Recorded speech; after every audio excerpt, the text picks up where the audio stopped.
Hello everyone, Son of a Brick Productions back here with another video. Today we are talking about even more sets I regret not getting, this time more in line with the Solo, a Star Wars story movie.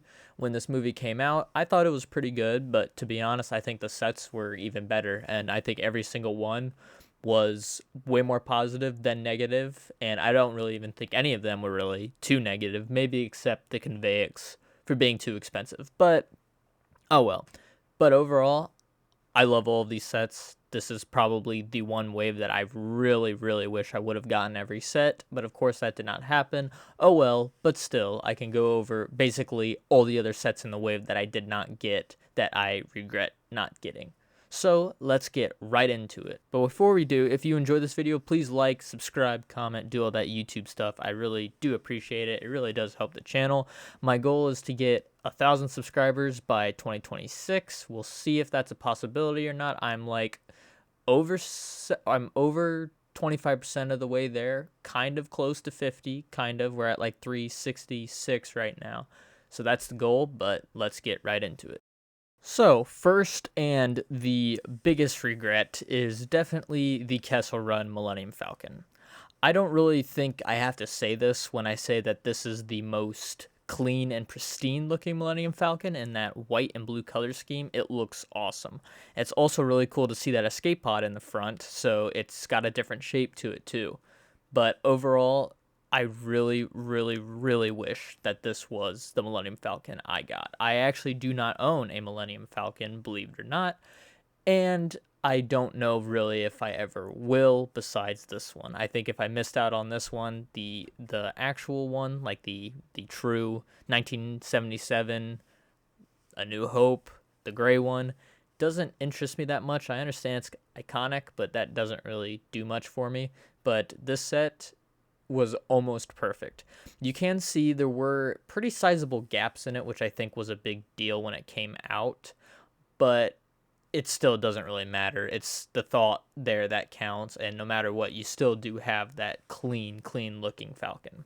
As for the figures, I think they did a really good job with them. They actually give you 7, which is pretty good for a set this expensive. I think it was 160 when it came out. I'm not sure though. That Pike Syndicate member was definitely the number one coolest figure in the set, and one that I really wish I would have gotten. But that Lando, young Lando, also looks really cool as well, especially with that cape. And all of the printing looks really good.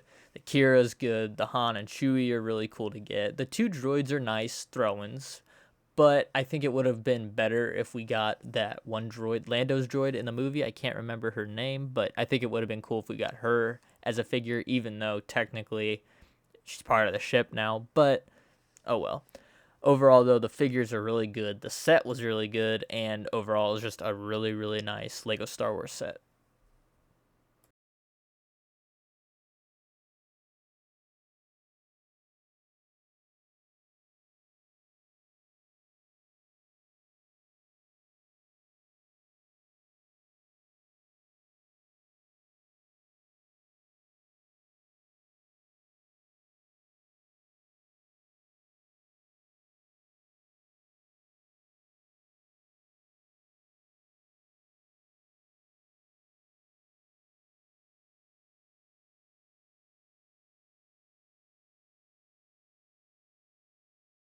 Up next, we have the Imperial AT Hauler. Now, unfortunately, when it came to this set, I think back in the day it was either this one or the train, and the train won me over because, well, it came with range troopers, and I'm a sucker for clone and stormtrooper design, different design choices, especially ones that you'll never ever see after. So I still think that was a pretty good choice, even though $90 for that Conveyix was pretty crazy. But this set, looking back on it, I think it would have been really cool to have. I love ships, and this is a really cool design that you actually see a lot in the movie. And I think it's cool that they give you a crate with it too, and that you can also hook it up to the actual Conveyix transport itself. But overall, I think the design of it is pretty cool. The price for it was fair.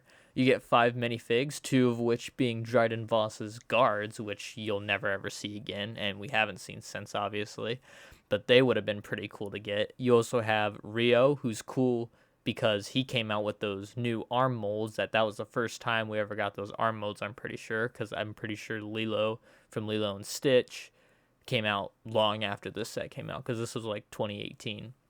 The Kira is cool. Beckett's girlfriend, I forget her name, she is really cool to get in that. But yeah, overall, I think the fig choices were pretty good. It might have been cool maybe to throw in one or two more, obviously, but for what you got here, I think it was a pretty good bang for your buck. Cool ship, cool design, and one that I kind of wish I would have gotten. Now, this was an interesting set when I first saw it released, and I was kind of throwing back and forth whether or not I actually wanted to pick it up. I think it was only 30 bucks, but at the time it didn't interest me enough, and I kind of passed up on it. But the speeder bike designs, looking back on it, are pretty sweet, because you never really seen anything like that since. And it was very much a solo design. Like, it just made sense to be in that movie. Came with 3 minifigures, one of them being Beckett, another one being Emphy's Nest, which was probably the number 1 fig that I would want out of this set, and also the third figure, who I don't know his name, but he's part of Emphy's Nest's crew. But overall, I think for the price of what it was definitely a fair price, especially for what you got. And looking back on it, it would have been nice to have. It's not as badly, it doesn't hurt as bad as the Millennium Falcon, but still, it was pretty cheap, and I feel like to finish off the collection, to get the whole entire solo collection of sets, I think it would have been definitely worth it to get, and it was one that I passed up on. Finally, we have a very, very interesting set, mostly because it's not really a set, it's just a minifigure. But this is the Kastle Mine Worker, and I think this guy would have been so cool to even get a few of. I forget how you got him exactly. I think it was just a polybag, if I remember correctly. So pretty easy to get, and you could have easily gotten a bunch, unless it was like a Comic-Con exclusive or something. But like I said, I don't remember whether or not it was that or not. But the printing on it is really cool. That head print is cool. And just the whole outfit of it is really, really neat to get. To be honest, I think LEGO should have threw this into the Millennium Falcon, because that's what those 2 droids were from. They were from the Kastle Mines, along with the Pike Syndicate member. So I think kind of sucks that this was separate. I think it should have been in that set, but oh well. If I would have got it, it would have gone pretty well with the Falcon, though, of course, if I actually got all of them. But alas, I did not.